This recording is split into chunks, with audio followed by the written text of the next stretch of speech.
विद्यार्थी मित्रांनो, आज एक नवीन टॉपिक शिकणार आहोत आपण. तो कोणता आहे बघा चला. Why is the ocean salty?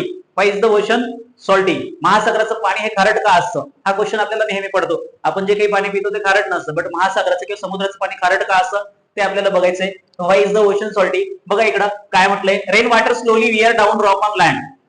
आता जे काही पावसाचं पाणी पडतं ते सगळं काय होतं, जमिनीवर येतं, आणि जमिनीवर असणारे जे काही रॉक्स आहेत, जे काही खडक असतील, दगड असतील, त्यांना काय करतं, ब्रेक करतं आणि त्याचे छोटे छोटे पार्टिकल्स मध्ये कन्वर्ट होतात.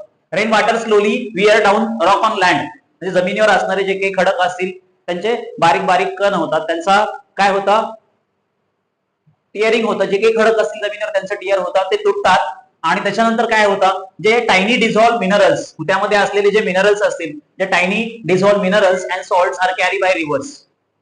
ते जे काही मिनरल्स असतील त्यामध्ये असलेले जे काही सॉल्ट असेल ते काय केलं जातं, नदीमध्ये वाहून नेलं जातं.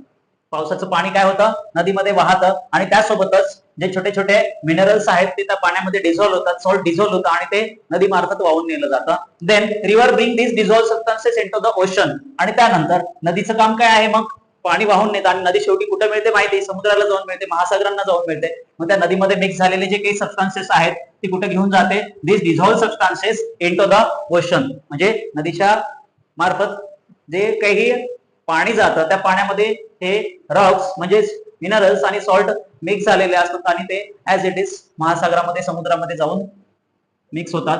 Then next, water from the ocean इव्हॅपोरेट्स.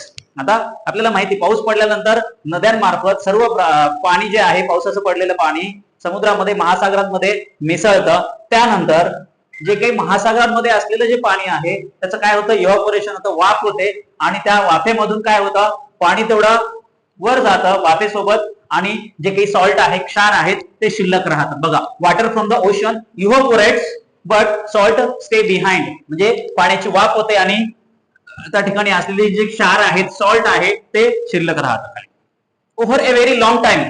मग असेच कालांतराने, म्हणजेच बरेच वर्ष गेल्याने काय होतं, जे सॉल्ट आहे ते डेव्हलप होतं सी वॉटर मध्ये, म्हणजेच त्याचं प्रमाण वाढत राहतं. फक्त पाण्याची वाफ होते आणि ते निघून जातं, पण जे काही नद्यांमार्फत येणारे जे काही सॉल्ट आहे किंवा जे मिनरल्स आहेत ते तशाला तसेच काय होतात, सी वॉटर मध्ये, ओशन मध्ये जमा होतात, आणि फक्त पाण्याची वाफ होत राहते.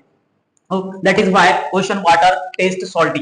यालाच आपण थोडक्यात कसं सांगायचं बघा, हा जो क्वेश्चन पडलेला आहे आपल्याला, why is the ocean salty? The ocean is salty because, जे ओशन आहे ते सॉल्टी का आहे, किंवा त्याचं पाणी खारट का असतं? The ocean is salty because river bring dissolve minerals to it. नद्या काय करतात, त्याच्यामध्ये मिक्स झालेले जे मिनरल्स असतील, क्षार असतील, ते त्या ओशनच्या पाण्यामध्ये काय करतात, डिझॉल्व करतात, मिक्स करतात. देन जे काही पाणी आहे महासागरांमधलं किंवा सागरांमधलं जे पाणी आहे, समुद्राचं पाणी आहे, त्याचं इव्हॅपोरेशन होतं. Water of ocean evaporate then salt behind. त्या महासागरांमध्ये असलेले जे पाणी आहे त्या पाण्याची वाफ होते, आणि त्यामध्ये जे काही क्षार आहेत, सॉल्ट आहे, ते शिल्लक राहतात. त्यामुळं समुद्राचं पाणी हे आपल्याला खारट लागतं. So water of ocean is a salty. म्हणून समुद्राचं पाणी हे खारट लागतं, चवीने आपल्याला कसं असतं, ते खारट लागतं.